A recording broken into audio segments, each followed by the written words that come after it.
Defense for Children International Palestine has obtained testimony from Palestinian American teenager Mohammed Ibrahim, whose case has just become a symbol for the mainstream of mistreatment of minors in Israeli jails.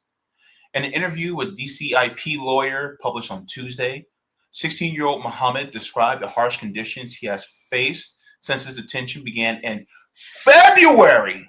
We're in November. We are in November. This took place in February. It will be a year in 2-3 months.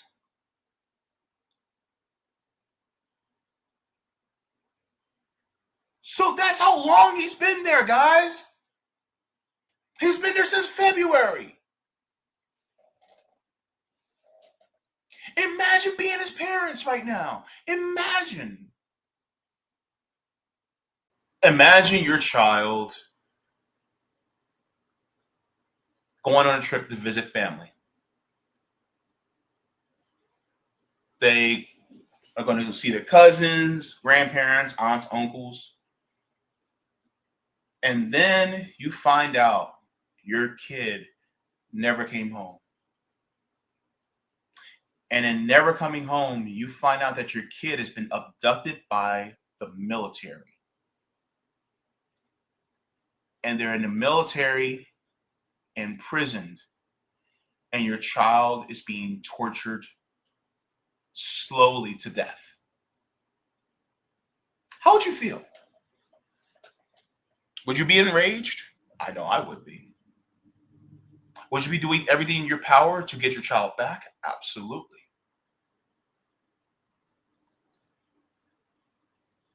And this fear has came true for an American family.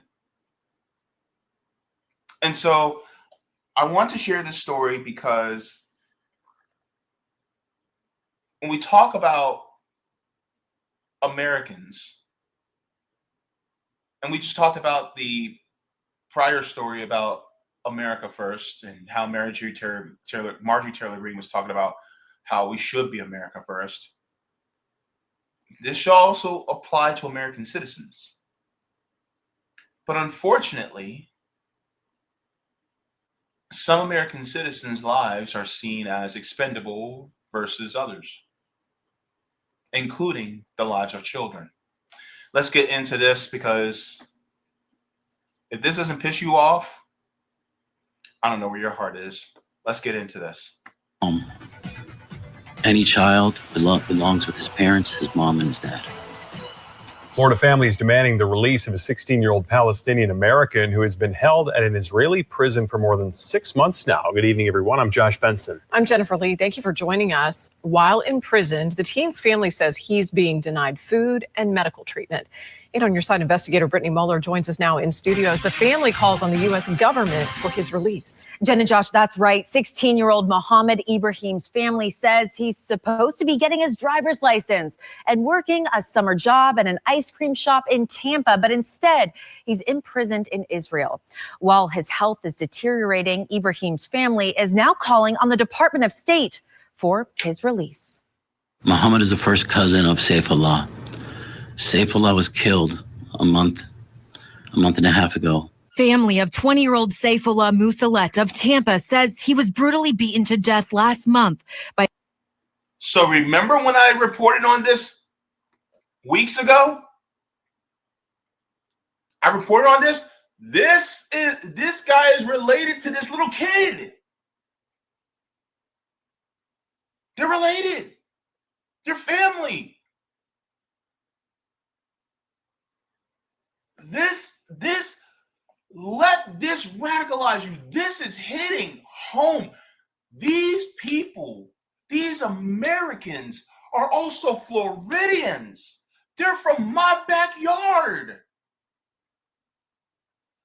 Oh boy, I'm telling you, y'all gotta wake up. Y'all gotta wake up. Let's continue. To death last month by Israeli settlers while visiting relatives in the occupied West Bank. Ziad Kadur says his death has devastated their family. Now, his 16-year-old nephew's imprisonment in Israel has them fearful for his life and safety. They came into the house. They took him out of his bedroom, blindfolded him, handcuffed him.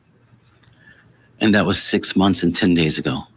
That's the last time anybody seen him that knows him. Kadur says 25 armed Israeli soldiers broke into Mohammed Ibrahim's family's West Bank home while he was visiting back in February. The prison that he's in is notorious for torture and suffering. He's getting starved, scabies from his feet to his fingertips.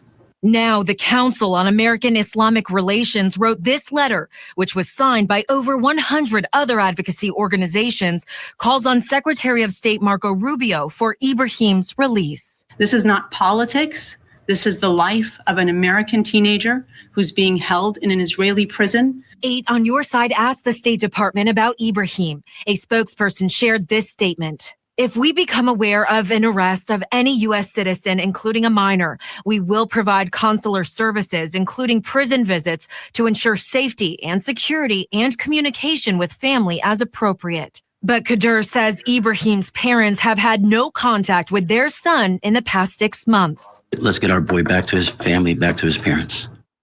Care Florida says at last check, more than 300 children are detained in Israeli prisons, with a majority being Palestinian.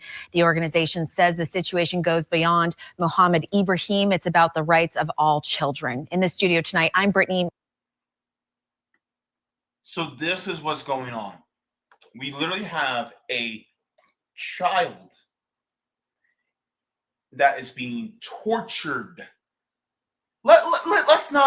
Let's not use fancy flowery language. Let's call it what it is. It's torture. Imagine your kid being tortured by a government that literally gets money from us. And they're being tortured because of who they are, because of their identity. Imagine. What did I just talk about a couple segments back? About people in Tulsa, Oklahoma, back in 1921, being massacred because of their identity. Guess what? It is happening as well, still down to this day. And so why in the world are we sitting back and allowing this genocidal government to continuously murder not just the people in the region, but also our very own American citizens? He's being starved to death. Starved.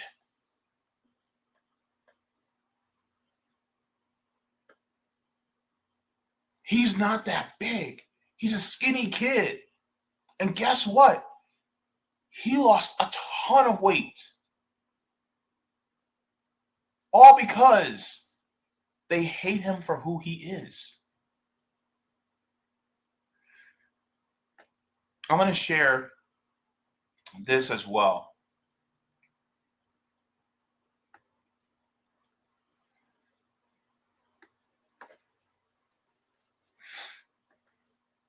It says, cold cells, meager meals, Palestinian American boy suffers in Israeli jail. Mohammed Ibrahim, who is 16 years old, has described inhumane conditions in Israeli detention as rights advocates call for his release. This is the boy. So, it says, Defense for Children International Palestine has obtained testimony from Palestinian American teenager Mohammed Ibrahim, whose case has just become a symbol for the mainstream of mistreatment of minors in Israeli jails. In an interview with DCIP lawyer published on Tuesday, 16-year-old Mohammed described the harsh conditions he has faced since his detention began in February. We're in November. We are in November. This took place in February. It will be a year in 2-3 months.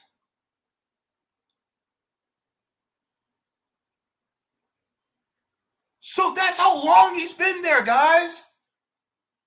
He's been there since February. Imagine being his parents right now. Imagine.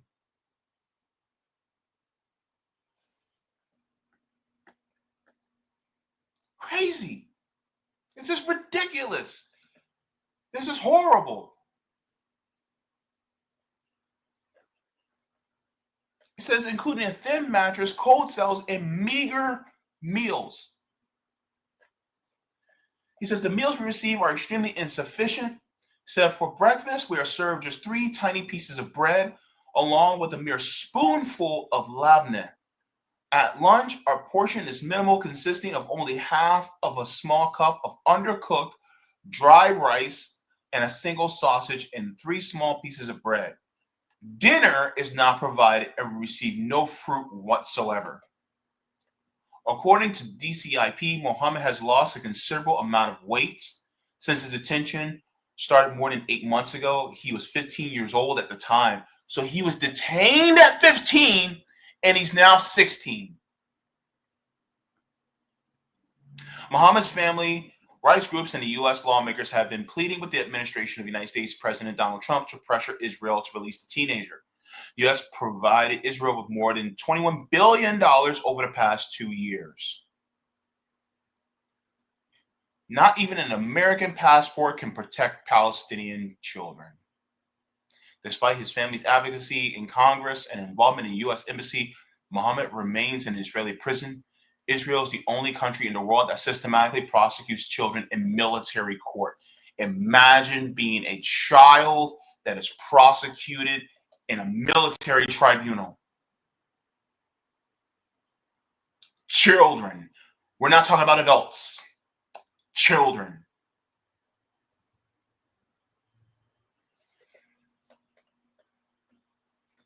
Now, let's continue.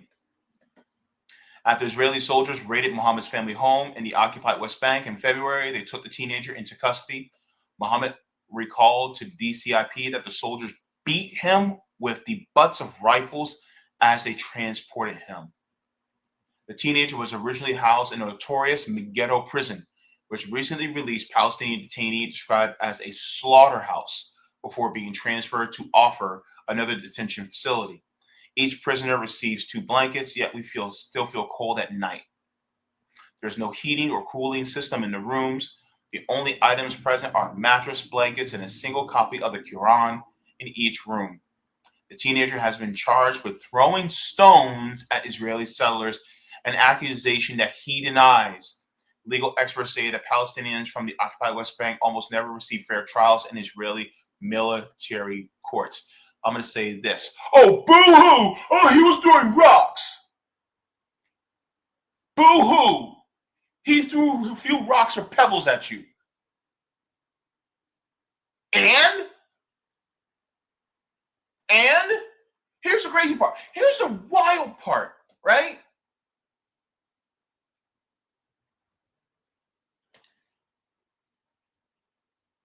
All that over, let's say hypothetically he did.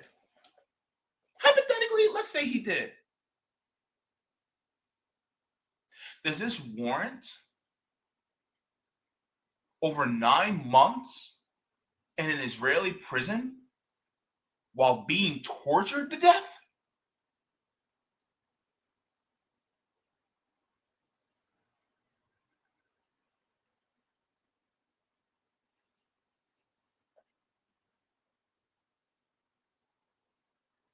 And he even denies that he did it.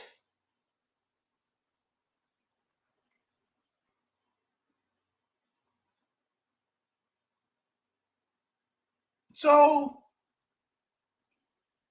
why in the world is the United States moving so freakishly slow to get this kid back? You want to know why? Because the United States does not give a damn about him. You think the United States actually cares about Americans?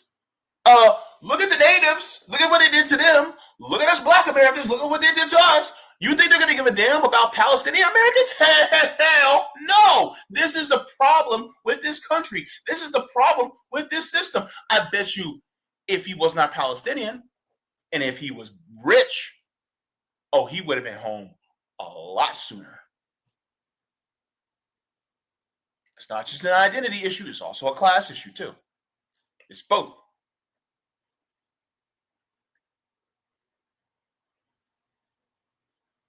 And this is why liberation for Palestine is also deeply important. He was there just to visit family. Just to visit family. He was supposed to have been home by now. This isn't Gaza. This isn't Gaza. This is the West Bank.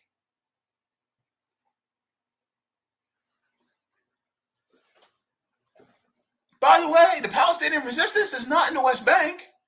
Hamas isn't in the West Bank. So what's their excuse? What's their excuse now? And how many times are we going to have to go over this?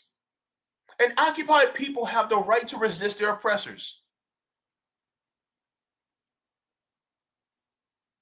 And even then, he gets accused of a crime he didn't even commit.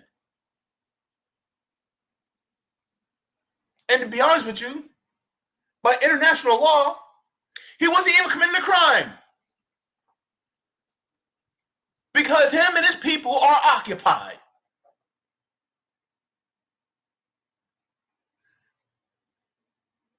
And yet the United States, who says they are America first, the Trump administration that says he's America first, does not want to fight to bring an American home.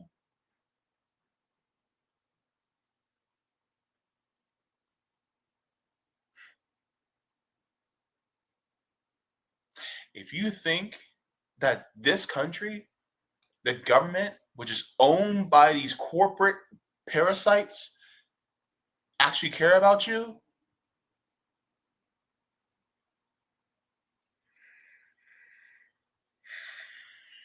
your ignorance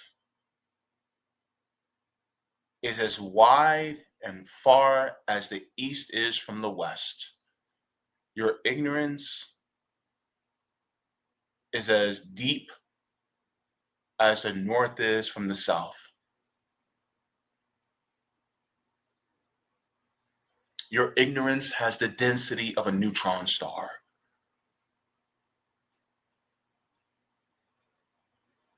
And so this is why we got to call this stuff out. This should not be happening to a child. This should not be happening to a person, period. But now it's happening to a kid, an American kid.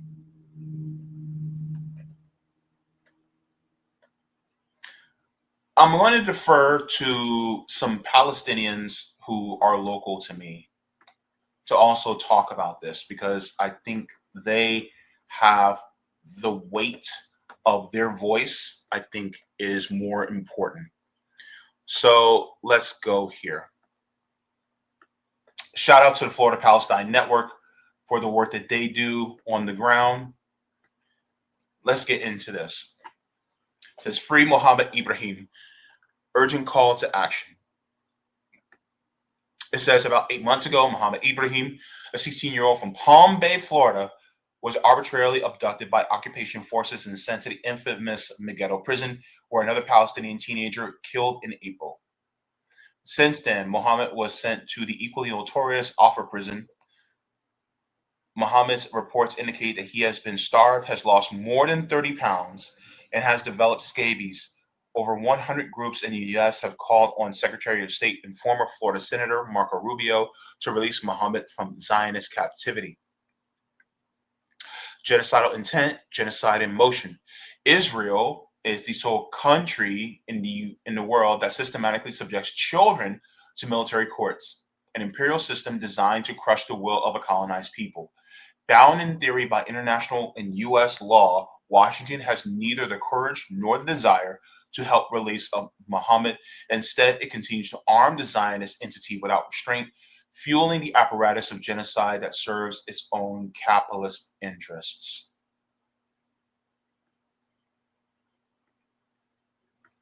It says the American passport will not save you if you are Palestinian. Defense for Our Children International Palestine has reported the deteriorating conditions of Muhammad's health in a recent interview with him. He says, my section consists of 19 rooms, each equipped with 4 bunk beds. Muhammad told DCIP in each room, 8 children occupy the beds, while the remaining children sleep on mattresses on the floor. The mattresses, whether on the beds or on the floor, are extremely light and inadequate. Each prisoner receives 2 blankets, yet we still feel cold at night. There is no heating or cooling system in the rooms. The only items present are mattresses, blankets, and a single copy of the Quran in each room. The meals received are extremely insufficient. For breakfast, we are served just 3 tiny pieces of bread along with a mere spoonful of labneh. At lunch, our portion is minimal, consisting only of a half small cup of undercooked dry rice, a single sausage, and 3 small pieces of bread. Dinner is not provided, and we receive no fruit whatsoever. Occasionally, we might get a small cucumber and a tiny tomato with some meals, but this is not guaranteed. There are no desserts of any kind. We only receive a small spoonful of jam every 2 or 3 days. Sometimes we are offered only light tea, which tastes more like hot water and is served without sugar. In terms of hygiene and bathing, we are permitted to go outside to the yard once a day around 9 a.m. for a duration of 40 minutes. Prisoners from every 3 rooms are allowed to go out simultaneously. This time is meant for showering, but there are only 6 showers available, meaning not all prisoners can utilize this time for a shower. When we do shower, we have access to shampoo, but it lacks foam and fragrance. Each month, we shave our heads down to zero with a razor, but shaving our beard is prohibited. And they say every Palestinian life is precious. This arrives at no surprise as the occupation continues to violently keep the Palestinian political prisoners from returning home. In the occupants' prisons, Palestinians are exposed to constant torture. They are almost constantly held in inhumane conditions, constant beatings, malnutrition, medical neglect, and isolation. Many have been held for decades. And the fight to free them all continues. So, demand Senator Marco Rubio release Mohammed Ibrahim. And so,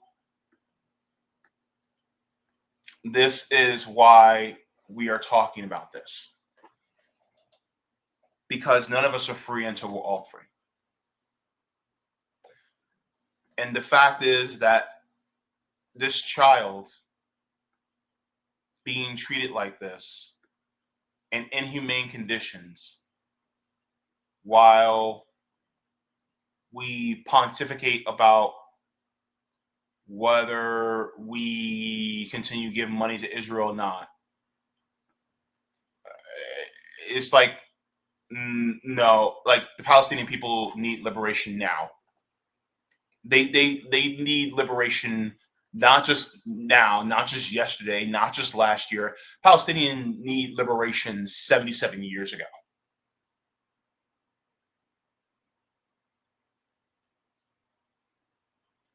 And so this is why it is so important for us to continue to discuss this. Now, I want to share this as well. I'm going to do something, and I want you guys to get ready to take a screenshot. Okay? Because, of course, I can't completely send this. But this was shared to me by CARE. Was the Council of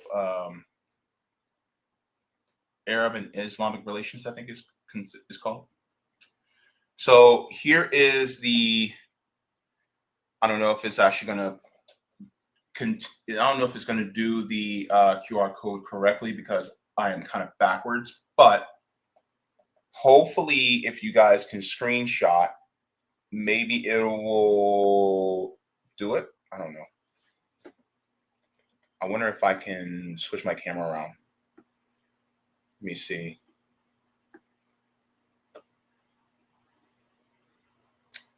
Okay, boom, there we go. All right, guys. So screenshot and then get that QR code, right?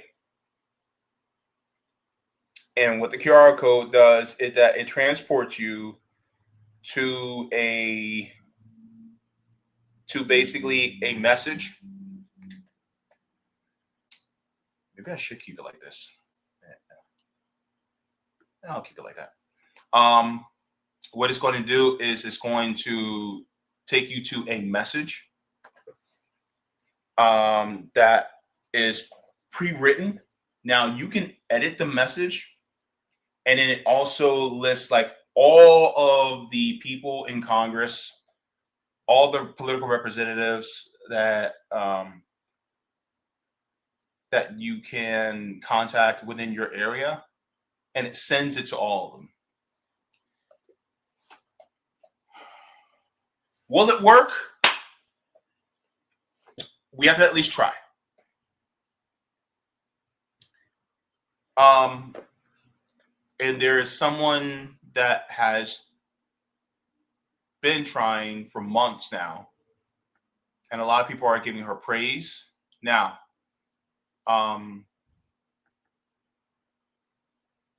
I think that this is the bare minimum. I think we should be doing more. And I'm going to talk about what more looks like. But a lot of people are saying this. And I'll tell you why, to me, this is the bare minimum. And we'll go over that in a minute. But let's share this.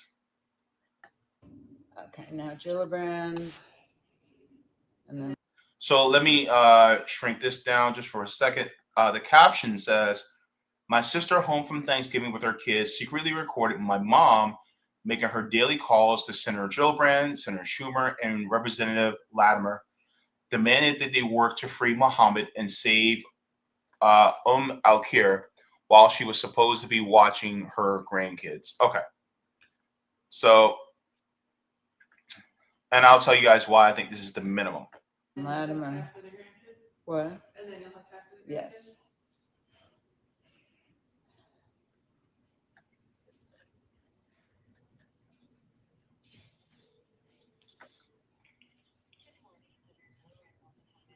Yeah, hi. I'm glad to get somebody. My name is, and just for context, I'm a 76-year-old Jewish grandmother, a lifelong New Yorker, and a lifelong Democrat. I have voted for Senator Gillibrand for every election she's been in, including when she was pregnant.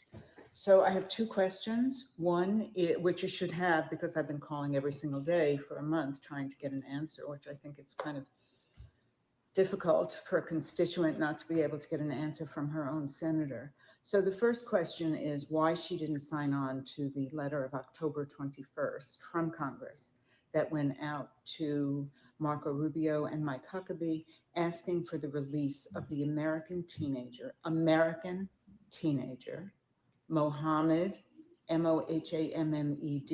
Ibrahim, Ibrahim, who's been held incommunicado without any contact with his family since last February when he was abducted by the IDF. This is a child who's in an Israeli torture camp.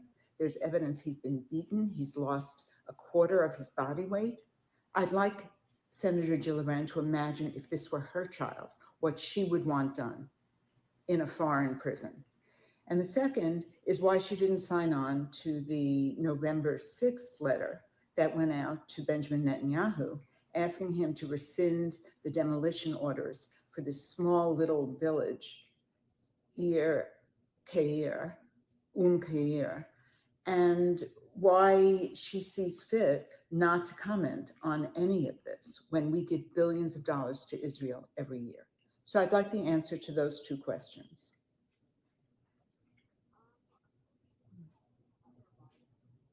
I know you can't, and nobody has been able to for a month. How long does it take to get an answer?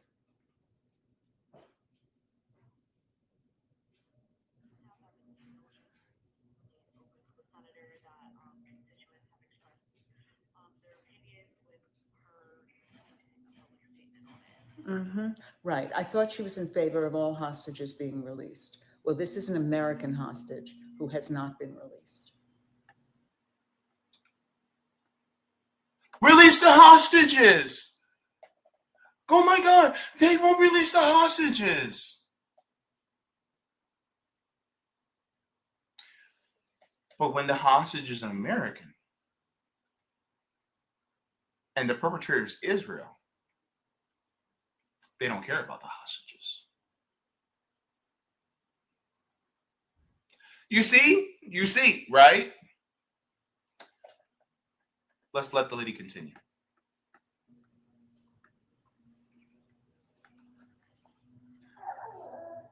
Chris Van Hollen recently issued a public statement about it. How come Chris Van Hollen can speak out, but my senator, who I have voted for in every election, cannot speak out? If she needs any information, she can look at Chris Van Hollen's statement. I don't think it's really a stretch to ask a country that we give billions of dollars to let go an American citizen, an American teenager.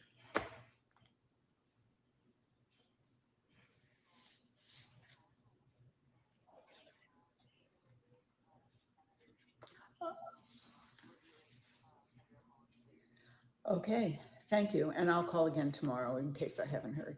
Thank you. Bye.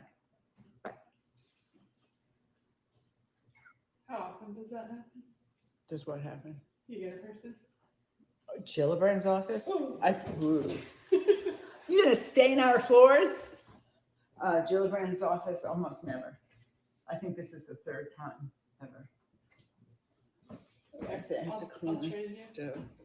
All right, I have one more call to make. Oh, good. Latimer. All right.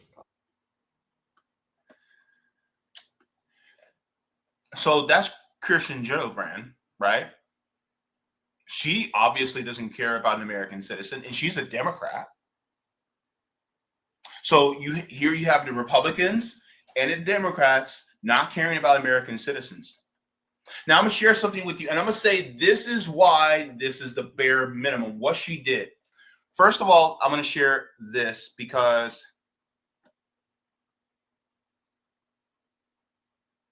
I'm gonna have to push back against somebody who's well known in independent media, because I think that she's being given more credit than what she's due. Miss Crystal Ball, you said this. This is genuinely inspiring. What a force.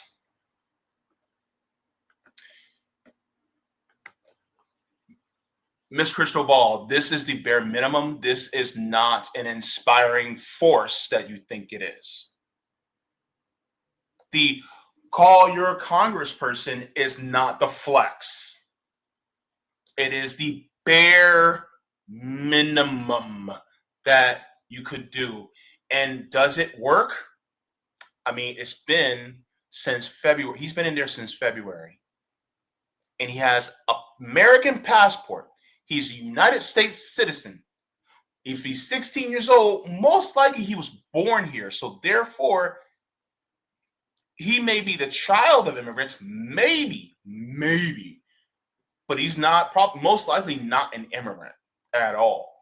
So with that being said, if we're really about America first, and yet the calls aren't being answered, they're not being replied to, no actions being done to protect and get home an American citizen that is a minor, that is a little boy, then is this really the earth-shaking thing that you say on Twitter that it is? Ms. Crystal Ball, I think you are sadly mistaken, and I have to say, I think you're being a little bit hyperbolic in your praise.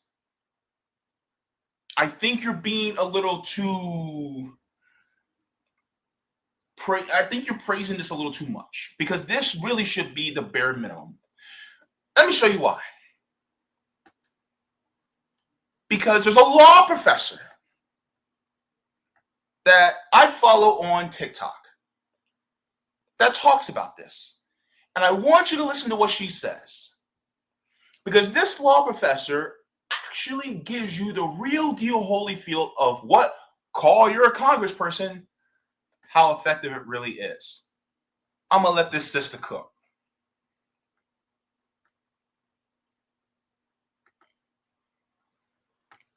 Representatives. We don't have a functioning government. I am not sure why this is not sunk in yet for so many of y'all. We do not have a functioning government. I am an attorney who also happens to be a law professor. That means I am in conversation regularly with some of the brightest legal minds in the country. I happen to work at a law school that's ranked in the top 10% of all the law schools in the country. When I say some of the brightest legal minds, I'm talking about some of the leaders of their field. And can I tell you what the widespread consensus is among people who study, teach, and prepare the next generation of lawyers who write the... So she listed the credentials, because guess what? That's what we Black people have to do. Before we make a statement, we have to list our credentials just so that people will listen to us. This is why I dress up on camera, so that people will take me seriously. Because if I didn't, a lot of people wouldn't take me seriously. That's something that we Black people have to go through, especially a lot of us Black people in this space. Just talk to Savvy Savs. Why did she have to dress up in blouses and stuff? Why? Because she's a Black woman. And guess what? If she dressed up just in a t-shirt, then guess what? People wouldn't listen to her. If I came up in here in just a regular t-shirt, people wouldn't really listen to me. But if I were white, then guess what? They wouldn't pay much attention to what I'm saying. All right, so let's get into this. Sister, cook. Sister girl, go ahead and cook. All right. Their field. And can I tell you what the widespread consensus is among people who study, teach, and prepare the next generation of lawyers who write the scholarship that shapes the law? The general consensus among all of my colleagues is that the Supreme Court nor Congress are functional checks on executive power. Congress is inoperable. That is why they can send your calls to voicemail. They can direct aides not to respond to your calls or take your messages when you're asking about Gaza, when you're asking about confirmation votes, anything for real. They are inoperable. They are not functioning. Similarly, you know what we say about the Supreme Court? The Supreme Court is afraid to rule against Trump because they do not believe he will follow orders. And because the Supreme Court has neither sword, it cannot raise an army or a purse, it does not have the ability to allocate funds, it is premised entirely on legitimacy. Its legitimacy attribution feature and the legitimacy we attribute to it. All it has is legitimacy. The moment Trump doesn't follow one of its orders, that legitimacy, poof. So they refuse to rule in a way that they think will cause him to go against them, because it'll be clear, the gig will be up, the wizard will be seen, there won't be a wizard, the curtain will be pulled. You know what the fuck I mean, you get the analogy. Anything you're... So I want to make that abundantly clear. The United States Supreme Court ain't got no power unless we collectively give it legitimacy. Therefore, the U.S. Supreme Court does not have enforcement powers. It does not have the power of the purse. So therefore, its power is in people who believe it has power. Just like the dollar bill, it only has power if you collectively believe it has power. So once you start to see it doesn't have power, then guess what?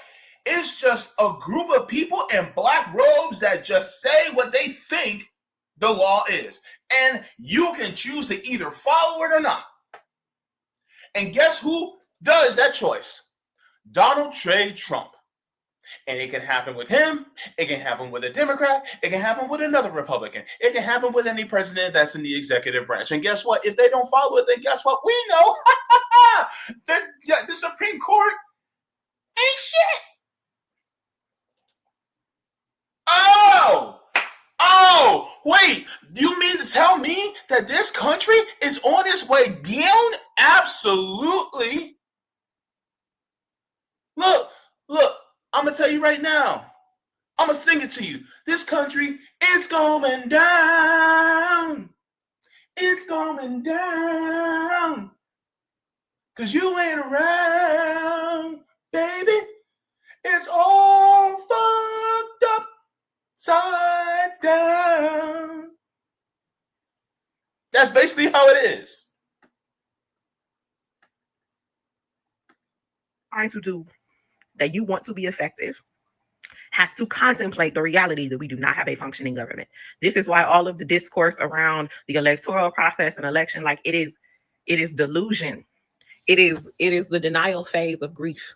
That is the stage we are all in collectively as a society. We are in the denial stage of grief. We are not in any form of a functioning democracy. And if we're really honest with ourselves, we haven't been for a long time, even before this man got in office. The reason he was able to get in office and has been able to exploit the levers of power the way that he has, despite having credibly fomented a coup, despite having been convicted of the amount of felonies he has, because we don't have a functioning democracy, right? And so any political engagement that you're going to undertake under the guise of resistance needs to have contemplated the reality that this government is not functioning in any way recognizable. This is why I take issue with so many Black people when they're like, but the ancestors were, yes, the ancestors were in a completely different context, though. You cannot transplant the tactics and tools that they used mechanically into our context. And what I realize y'all don't be doing with the ancestors for real is y'all don't study the progression. The tactics that were used during Reconstruction wasn't the tactics that was used during the Civil Rights Movement, wasn't the tactics that were used during the Black Power Movement. Each time they recognized something new about the government and how it was operating, and they moved differently. During Reconstruction, it was all about meshing into the patriotism, the American narrative, showing ourselves as citizens, showing ourselves as defenders of the Union, etc. When we realized that that wasn't enough to stop this country from betraying us, we engaged in civil disobedience. We took the opposite approach. We took a direct confrontational approach to the law. We challenged it. We revealed its hypocrisies. And then when we realized that wasn't going to be enough, by the end of the Civil Rights Movement, even like mainstays like King had become more radical, in addition to the Black Power movement, which was a more radical movement that was emerging, because we realized that neither our patriotism and compliance nor our civil disobedience and challenging were going to be enough, and they escalated. And that's the movement that they used the most force to quash. And now y'all are trying to transplant those earlier tactics without acknowledging the evolution of those of that struggle, of those dynamics into our present context. No, it's time to evolve further, to use that insight and that hindsight to push past, evolve further, and become more. Similarly, as a democracy, our country is not functional or recognizable. So you trying to use the democratic levers of engagement, calling representatives and lobbying, the denial. This denial phase of grief. Let's move into anger, please. Stop telling people. So everybody now goes, but JB, what do we do? What is the answer for instead of calling our congressperson? Now, go ahead, call them, contact, write your letter. Do it, please. Fine. Especially for these young people and for political prisoners in the United States, do it. Fine, okay? But here's the point. Do not think that is the omega and alpha of what you should be doing. Right?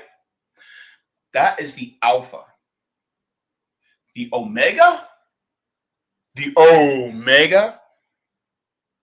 Oh, baby, we got to do direct action. We got to get out in these streets. And when I say out in these streets, I'm not just talking about building dual power and doing mutual aid. No. I'm saying, are there ships shipping supplies that are delivering missiles and military equipment to Israel? That needs to be stopped. Hell or high water. The companies and corporations that are supplying Israel with all types of aid, if you can do it in a peaceful fashion, but just making sure that the stuff is blocked. If you are in some position of power and you know that, hey, I can just like something accidental happens with the supply, I don't know. I'm just saying, you know,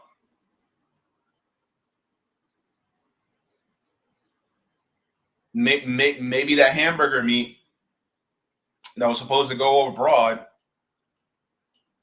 maybe it doesn't make it to the ship.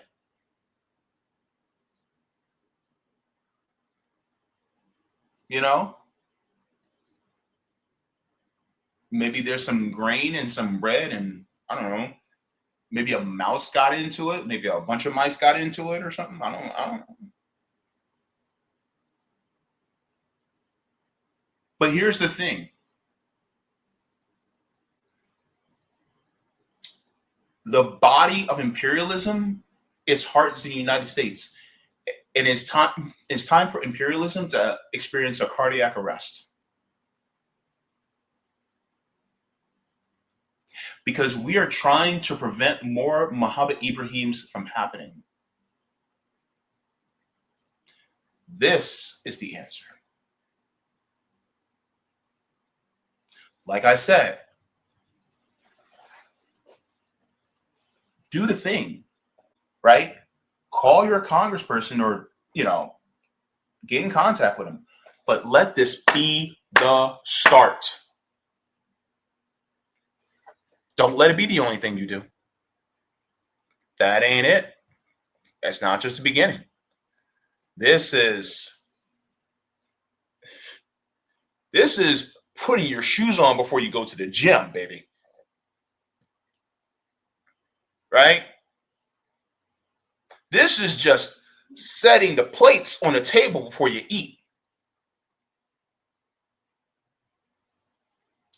This is pushing unlock on the car keys in order to unlock the car before you even sit in the car before you go. All right, so editing JB here just to come in for an update. I just wanted to let you guys know as of right now, and this is a couple of days after I reported on this, that Mohammed Ibrahim is free. So while you're watching this, I really would like to let you guys know everything I said still applies. The news about what happened to him still applies, and also the different actions that we can do for others that also may be affected, as well as trying to use direct action to change the system. But one thing I do want to bring to you is about the news about Mohammed Ibrahim. So I just want to start off with this. This is a tweet that was shared by a journalist out of the West Bank. This is from Jasper Nathaniel. He says, I have some incredible news to share. Today, after 9.5 agonizing months, Mohammed Zahir Ibrahim was released from Israel's Al-Fur prison and into his father's arms. The Israeli military had no right to take him in the first place, and the family credits the relentless grassroots campaign that kept up diplomatic pressures to free him. And I want to emphasize that it was the grassroots that got him free. It was not necessarily the politicians. And so this is why direct action as well as mutual aid. And you start off with, yes, go ahead and contact your congressperson, but that is the beginning, not the end. And so this is one of the points that I wanted to point to. And so I want to make sure that that gets said there. This is why he emphasized the grassroots. That means people like me and you. Let's continue on. He continues and says he is in rough shape, but okay, and on his way to the hospital for treatment. Once he is discharged, his mom, dad, brother, and sisters will have his favorite meal and a very belated 16th birthday celebration waiting for him at home. I'll share more details soon. Now that Mohammed is free, the family is asking all his supporters to keep fighting for the hundreds of Palestinian children still unjustly trapped in Israeli military prisons. The family requests privacy now. Happy Thanksgiving, everyone. Lots to be thankful for. And so here is Mohammed Ibrahim, and here is the Mohammed's uncle, the gentleman that was talking to reporters in the stream that I recently did. He says, words cannot describe the immense relief we have as family now to have Mohammed in his parents' arms. We thank God for bringing Mohammed home to us today, Israeli soldiers had no right to take Mohammed from us in the first place.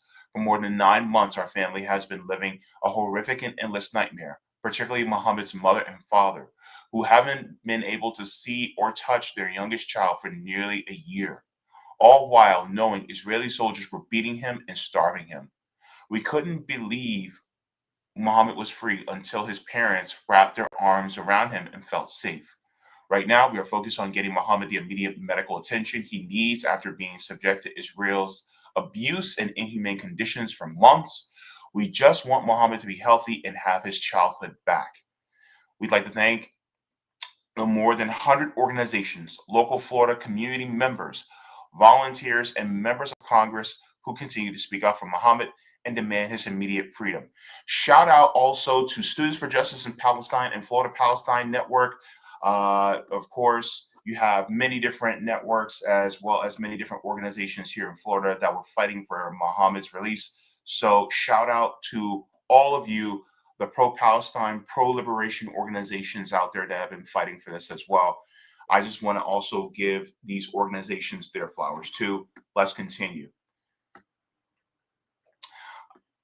Now, it reads, we're also deeply grateful to the countless people who refused to stop telling Mohammed's story and to those who called their representatives every single day to demand they act to free him. Thank you for bringing Mohammed's story to the American people and to the world. There are hundreds of children like Mohammed, unjustly trapped in an Israeli military prison, being subject to Israel's abuse and torture. No mother, father, parent, brother, sister, aunt, uncle, or child should ever have to go through what Mohammed just went through. As we support Mohammed and are being relieved he is free, we will continue to demand justice for Saifullah Musalet, Mohammed's American first cousin, who was beaten to death and murdered by a mob of Israeli soldiers on July 11, 2025. Remember, guys, I talked about him and how he was beat to death in the West Bank. We expect the American government to protect our families. Mohammed was forced to spend his 16th birthday unjustly imprisoned by Israel, separated from the people who love him. Now that Mohammed is with his family, we can finally wish him a happy birthday. His mom, Muna, can prepare his favorite meal and be with her son. We are proud of Mohammed and love him dearly. The family requests time to be with their son after this painful experience.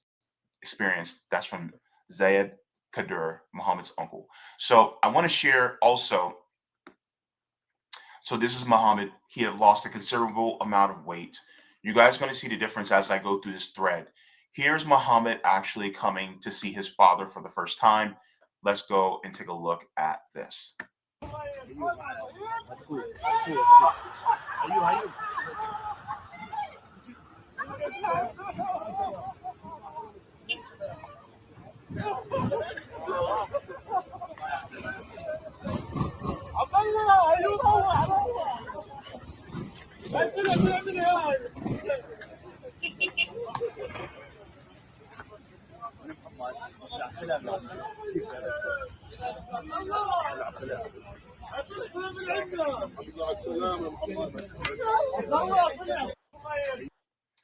And so that was the first video that we shared of Mohammed coming home to say hello to his father. And so let's go to him seeing his mom. This is also him seeing his mom as well.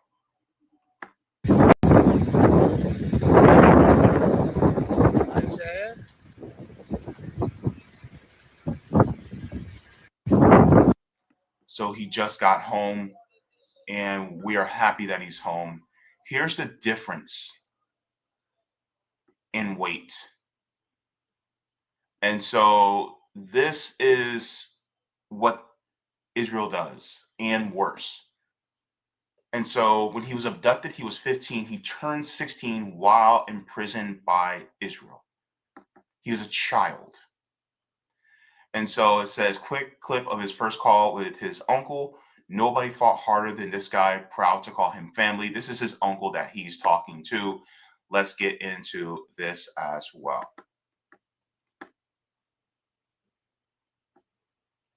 So you can't really hear much, but he's able to say hello to his uncle.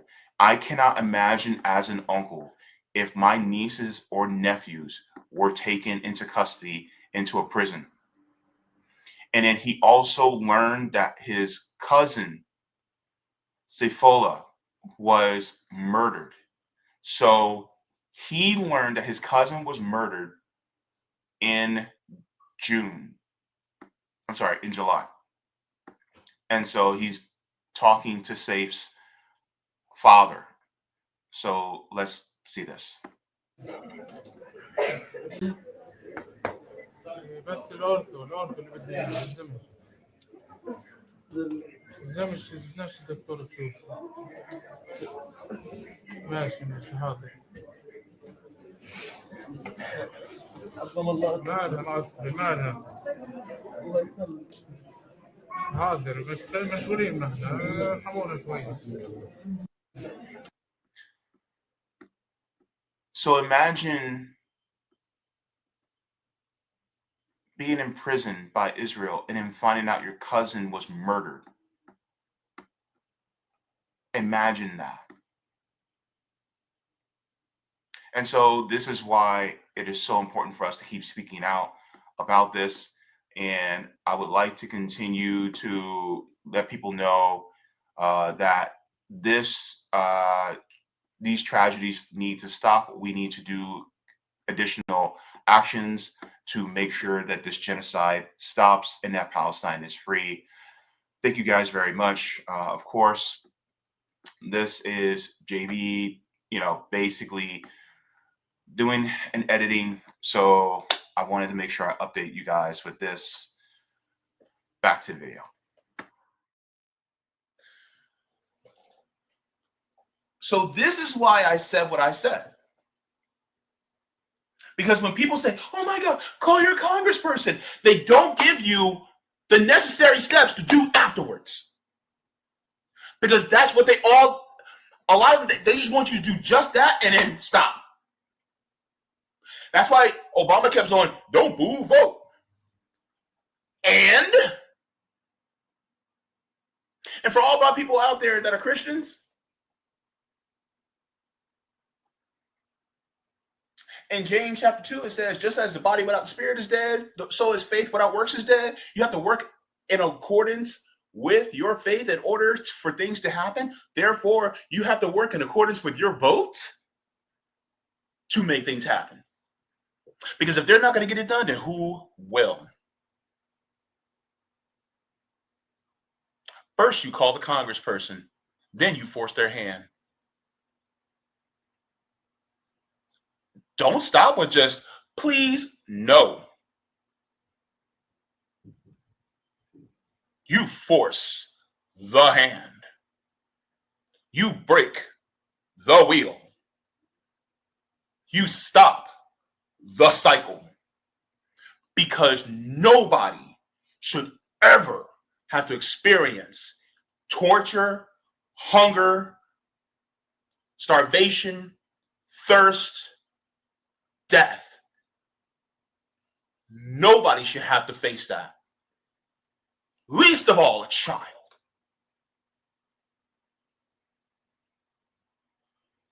And we black people in this country, we know what it's like. This is why I am so adamant about this. Because my people shouldn't go through this. Your people shouldn't go through this. Their people shouldn't be going through this. This is why solidarity is so important.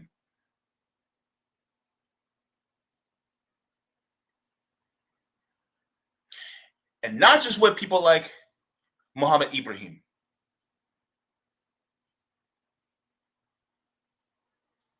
But if there's a Shaniqua Watkins out there, what are we doing for Shaniqua? What are we doing for Dontavius? Let's do it across the board. Ain't nobody free until we're all free.